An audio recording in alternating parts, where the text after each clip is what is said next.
Budget 2020 के through जो provisions add किए गए हैं, अब उनके इम्प्लीमेंटेशन की बारी आ गई है और ये जो प्रोविजंस है आपके 1 अक्टूबर 2020 से इफेक्टिव होने वाले हैं। तो ये प्रोविजन है आपके टैक्स कलेक्शन एट सोर्स से रिलेटेड, जो foreign remittance, sale of tour package, sale of goods के केस में लगने वाले हैं। तो चलिए स्टार्ट करते हैं आज का वीडियो और जानते हैं इन नए प्रोविजंस के बारे में।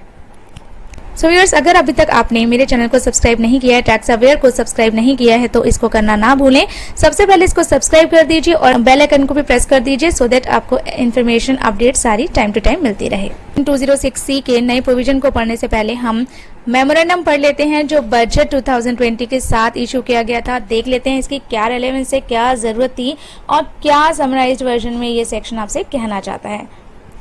तो चलिए पढ़ते हैं इस क्लॉज को।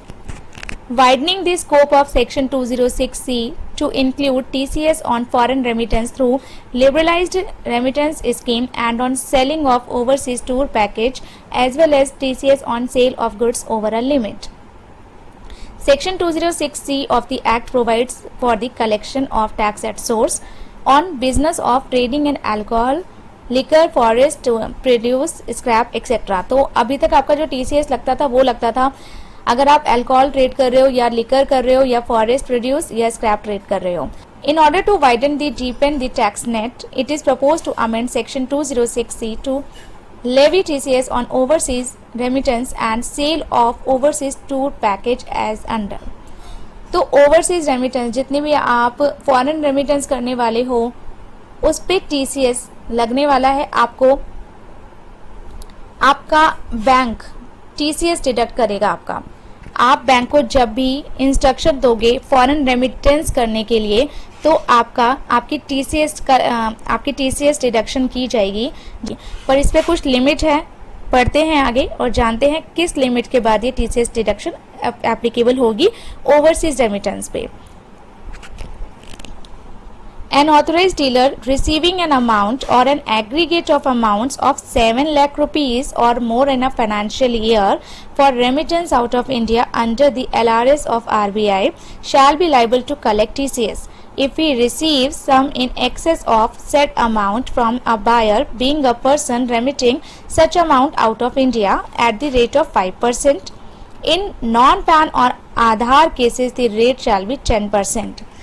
तो ओवरसीज रेमिटेंस के केस में, फॉरेन रेमिटेंस के केस में जब आप अपने बैंक को इंस्ट्रक्शंस दोगे तो आपका TCS डिडक्ट होगा अगर आपने जो इंस्ट्रक्शंस दिए, जो आप फॉरेन रेमिटेंस करने वाले हो वो 7 लाख से ऊपर का अमाउंट है और ये फाइनेंशियल ईयर इन एग्रीगेट आपका पूरे फाइनेंशियल ईयर में इस लिमिट को चेक किया जाएगा। तो 7 लाख से ऊपर अगर आप रेमिटेंस करने वाले हो तो आपका TCS डिडक्ट होगा और ये जो TCS डिडक्ट होने वाला है ये 7 लाख से ऊपर के अमाउंट पे TCS डिडक्ट होगा आपका और डिडक्ट होगा 5% के रेट पे। लेकिन आप आधार या पैन सबमिट नहीं करते हो तो रेट होगा आपके लिए 10%। चलिए एक एग्जांपल देख लेते हैं। फॉर एग्जांपल, मिस्टर ए ने फाइनेंशियल ईयर 2020-21 में ट्रांजैक्शंस की हैं तीन ट्रांजैक्शन की है मिस्टर ए ने। फर्स्ट ट्रांजैक्शन का जो अमाउंट है, और ये सारी फॉरेन रेमिटेंस रिलेटेड ट्रांजैक्शन है, फर्स्ट ट्रांजैक्शन का अमाउंट है 5 लाख, सेकेंड ट्रांजैक्शन का अमाउंट है 8 लाख और थर्ड ट्रांजैक्शन का अमाउंट है 2 लाख। तो किस तरह से आपका ये TCS का प्रोविजन यहाँ पर लगेगा। पहले 5 लाख पे कोई TCS डिडक्ट नहीं होगा। क्यों नहीं होगा? क्योंकि ये मेरी 7 लाख की लिमिट के नीचे है। तो 7 लाख की लिमिट के नीचे जब तक होगा तो आपका TCS डिडक्ट नहीं होगा। इस 8 लाख पे 8 लाख के केस में जब मैं इन दोनों का टोटल करूंगी तो मेरा बनता है 13 लाख, मतलब 7 लाख की लिमिट, 7 लाख की जो थ्रेशोल्ड लिमिट है वो क्रॉस हो चुकी है। तो 13 में से आप माइनस करोगे 7 लाख, आपका आएगा 6 लाख। तो इस 6 लाख पे आपका लगेगा TCS। मतलब 7 लाख से जितना भी ऊपर अमाउंट होगा उस पे टीसीएस आपको पे करना पड़ेगा, टीसीएस आपका डिडक्ट होगा। अब इस 2 लाख के केस में, जो तीसरी ट्रांजैक्शन है मेरी 2 लाख के केस में, क्योंकि अब मेरी जो 7 लाख की लिमिट है, जो थ्रेशोल्ड है, वो ऑलरेडी क्रॉस हो चुकी है, तो इस 2 लाख पे पूरे अमाउंट पे टीसीएस आपका एप्लीकेबल होगा। चलते हैं वापस मेमोरेंडम पे। इसके बाद ओवरसीज रेमिटेंस, फॉरेन रेमिटेंस के साथ साथ आपका टीसीएस ओवरसीज टूर पैकेज के केस में भी एप्लीकेबल होने वाला है। ओवरसीज टूर पैकेज पे, फॉरेन टूर पैकेज, आप कोई फॉरेन ट्रैवल अगर प्लान कर रहे हो, कोई फॉरेन टूर प्लान कर रहे हो, तो इस प्रोविजन के बाद, इस टीसीएस एप्लीकेबिलिटी के बाद आपको अपना फॉरेन टूर, अपना फॉरेन ट्रैवल थोड़ा सा तो महंगा लग सकता है, क्योंकि अब आपके ओवरसीज टूर पैकेज पे टीसीएस कलेक्ट होने वाला है। आपका सेलर, जिससे भी आप अपना कंप्लीट टूर पैकेज लोगे, फॉरेन कंट्री आप जा रहे हो घूमने, फॉरेन कंट्री के ट्रैवल का टूर पैकेज आप लोगे कंप्लीटली, तो उस पे टीसीएस आपसे कलेक्ट किया जाएगा। पढ़ते हैं इस प्रोविजन को और जानते हैं कि कितना टीसीएस कलेक्ट किया जाएगा, कौन से अमाउंट पे कलेक्ट किया जाएगा। A seller of an overseas tour program package who receives any amount from any buyer, being a person who purchases such package, shall be liable to collect TCS at the rate of 5%. यहाँ पर लिखा हुआ है any amount. any amount का मतलब यहाँ पर कोई भी थ्रेशोल्ड लिमिट नहीं है। आप जितने भी अमाउंट का अपना टूर पैकेज बुक करवाओगे उतने कंप्लीट अमाउंट पे टीसीएस कलेक्ट किया जाएगा। एडिशनली आपका सेलर आपसे 5% के रेट पे टीसीएस कलेक्ट करेगा आपके फॉरेन टूर पैकेज पे, तो 5% आपका फॉरेन ट्रैवल जो है थोड़ा सा महंगा होने वाला है। अगर आप पैन या आधार नहीं देते हो अपने सेलर को, तो वो 5% रेट हो जाएगा डबल, और 10% की टीसीएस कलेक्शन आपके सेलर ने आपसे कर लेनी है। अब ये दोनों ओवरसीज रेमिटेंस और ओवरसीज टूर प्रोग्राम पैकेज के बारे में हमने पढ़ लिया मेमोरेंडम से। अब एक बार सेक्शन भी देख लेते हैं, क्योंकि इसमें एक एक्सेप्शन आपको मिलने वाली है और वो सेक्शन से मिलेगी। एक बार सेक्शन पढ़ लेते हैं, वहां से देखते हैं क्या एक्सेप्शन है। तो इसकी कवरेज आपको मिलेगी सेक्शन नंबर 206 का सब सेक्शन 1G। एक्सेप्शन है आपकी इस प्रोवाइजो में, जो बोलता है provided also that the authorise dealer shall collect a sum equal to 1/2% of the amount aggregate of the amounts in excess of 7 lakh rupees remitted by the buyer in a financial year, if the amount being remitted out is a loan obtained from any financial institution as defined in section 80E for the purpose of pursuing any education।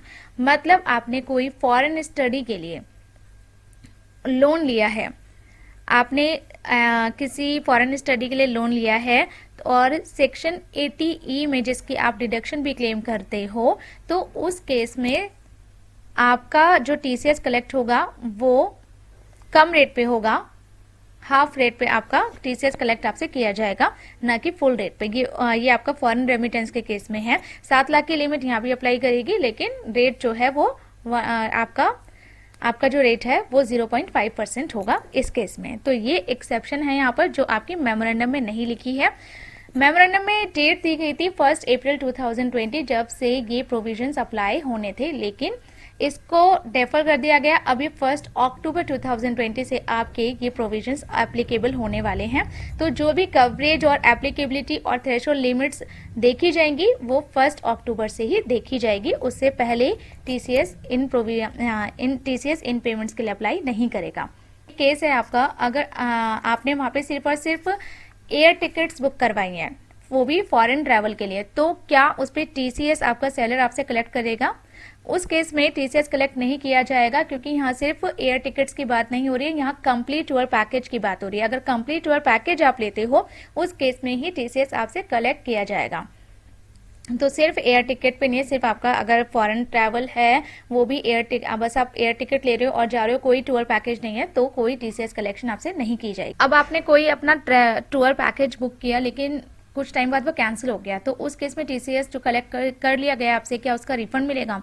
अभी department से ऐसी कोई clarity नहीं है refund के ऊपर, तो आपसे जो टीसीएस कलेक्ट हो गया है वो टीसीएस आपका फॉर्म 26 में आपको देखने के लिए मिल जाएगा। वहाँ से आप अपनी आईटीआर फाइल करके उसका रिफंड क्लेम कर सकते हो, पर अदरवाइज आपको आपके सेलर की तरफ से कोई रिफंड नहीं मिलने वाला है, डिपार्टमेंट से ही आपको इसका रिफंड क्लेम करना पड़ेगा। अब एक एग्जांपल लेते हैं। कई सारे कॉर्पोरेट्स हैं जो अपने कस्टमर्स को, अपने एम्प्लॉयज़ को इंसेंटिव के तौर पे ये फॉरेन टूर ट्रैवल के पैकेजेस देते हैं। तो उस केस में कॉर्पोरेट से टीसीएस कलेक्ट किया जाएगा या फिर जो ट्रैवलर है उससे कलेक्ट किया जाएगा, क्योंकि यहाँ पर जो आपसे पैकेज खरीद रहा है वो पर्सन कोई और है और जो ट्रैवल करेगा एक्चुअली वो पर्सन कोई और होगा। तो यहाँ पर अभी जो सेक्शन पढ़ के जो इंटरप्रिटेशन निकलती है उस इंटरप्रिटेशन के अकॉर्डिंग कॉर्पोरेट से टीसीएस कलेक्ट किया जाएगा, क्योंकि वो बायर है। Traveller is not the actual buyer, तो उससे कलेक्ट नहीं किया जाएगा टीसीएस। टीसीएस कलेक्ट किया जाएगा कॉर्पोरेट से। अब चलते हैं आगे और पढ़ते हैं आगे के प्रोविजन को।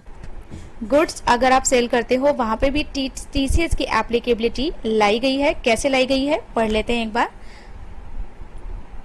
A seller of goods is liable to collect TCS at the rate of 0.1% on consideration received from a buyer in a previous year in excess of 50 lakh rupees. In non-PAN or Aadhaar cases, the rate shall be 1%. तो जो seller है, goods का जो seller है वो TCS collect करेगा 0.1% पे। किस पे करेगा? उस अमाउंट पे करेगा जो वो बायर से रिसीव करेगा, और वो अमाउंट वहाँ पर एक थ्रेशोल्ड लिमिट है, 50 लाख से ऊपर का अमाउंट अगर सेलर रिसीव कर रहा है तो ही ये टीसीएस कलेक्ट किया जाएगा, और इसकी कलेक्शन रेट होगी 0.1%। अगर आपने आधार या पैन सबमिट किया है और पैन या आधार सबमिट नहीं किया है तो रेट होगा 1% का, लेकिन 50 लाख से ज़्यादा का आपका कंसिडरेशन होना चाहिए। ओनली दो seller whose total sales, gross receipts or turnover from the business carried on by it exceed 10 crore rupees during the financial year immediately preceding the financial year shall be liable to collect such TCS। अब सारे goods seller को इसमें TCS collect नहीं करना है, सिर्फ और सिर्फ उनको करना है जिनका टोटल सेल्स, ग्रॉस रिसीट्स या टर्नओवर पिछले साल का 10 करोड़ से ऊपर का है। 10 करोड़ से ऊपर का अगर आपका पिछले साल का टर्नओवर है तभी आप इस साल में अपने बायर का टीसीएस कलेक्ट करने के लिए लायबल हो, अगर आप 50 लाख से ऊपर का कंसिडरेशन उससे रिसीव करते हो। सेंट्रल गवर्नमेंट कोई क्लास नोटिफाई कर सकती है जहां पर उन सेलर्स को या फिर उन बायर्स के केसेस में ये टीसीएस कलेक्शन की रिक्वायरमेंट नहीं होगी। No TCS is to be collected from central government. ये वही बात है जो ऊपर लिखी थी कि अगर जहाँ पे आपका गवर्नमेंट सेक्टर है या फिर नोटिफाइड क्लास ऑफ पर्सन है तो वहां पर आपको टीसीएस कलेक्ट करने की जरूरत नहीं है। Note such TCS is to be collected if the seller is liable to collect TCS under other provision of the section 206C।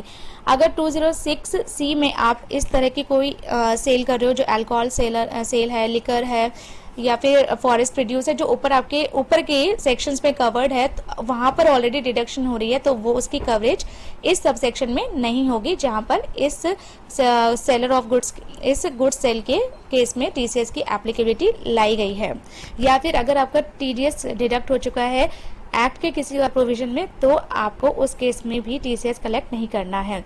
पढ़ लिया हमने अब मेमोरेंडम। चलिए मेमोरेंडम तो अब हमने पढ़ लिया कि मेमोरेंडम में किस तरह से इस नए प्रोविजन को डिस्क्राइब किया गया है। एक बार सेक्शन भी देख लेते हैं। सेक्शन में बात सेम है लेकिन देख लेते हैं कोई एक्सेप्शन या फिर कुछ और डिफरेंट ना लिखा हो, एक बार उसे पढ़ लेते हैं। सेक्शन 1H2 बात करता है गुड्स सेलिंग पे टीसीएस की। Every person being a seller who receives any amount as consideration for sale of any goods of the value or aggregate of such value exceeding 50 lakh rupees in any previous year other than goods being exported out of India or goods covered in subsection 1 or subsection 1F or 1G। तो यहाँ पर एक और exception आपको देखने के लिए मिल रही है कि अगर आप कोई गुड्स एक्सपोर्ट कर रहे हो, अगर आप बाहर किसी कंट्री में एक्सपोर्ट कर रहे हो, सेल कर रहे हो बाहर फॉरेन कंट्री को, तो उस केस में आपको 1H में टीसीएस कलेक्ट नहीं करना है।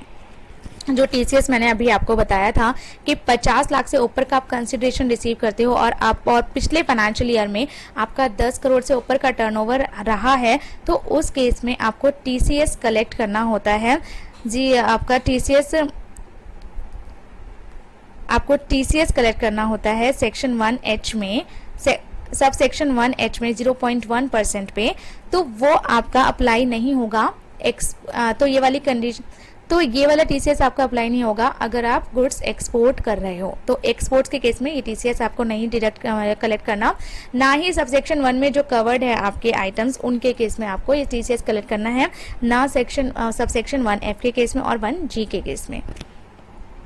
सबसेक्शन 1F 1G तो हम देख चुके हैं। 1F में क्या कवरेज है? 1F में कवरेज है every person being a seller who receives any amount as consideration for sale of a motor vehicle of the value exceeding 10 lakh rupees shall at the time of receipt of such amount collect from the buyer a sum equal to 1% as sale consideration.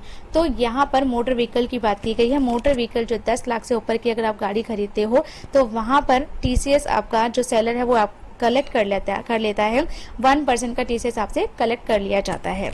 तो motor vehicle के case में subsection 1H apply नहीं होगा। आपकी 1G में जो coverage है overseas remittance और टूर पैकेज के, उस केस में भी आपका 1H अप्लाई नहीं होगा। ऊपर जो अल्कोहल, फॉरेस्ट प्रोड्यूस, लिकर है कवर्ड, उस केस में भी नहीं होगा।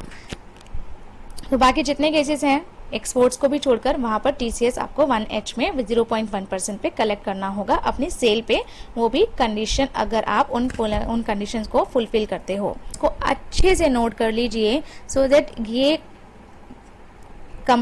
दैट इस डिडक्शन को, इस कलेक्शन को आप मिस ना कर पाओ और कोई भी नॉन कंप्लायंस ना हो पाए। सो व्यूअर्स, अगर आपको आज का वीडियो अच्छा लगा, इन्फॉर्मेटिव लगा, यूजफुल लगा तो इस वीडियो को लाइक कीजिए, शेयर कीजिए और टैक्स अवेयर, मेरे चैनल टैक्स अवेयर को सब्सक्राइब करना तो बिल्कुल ना भूलें।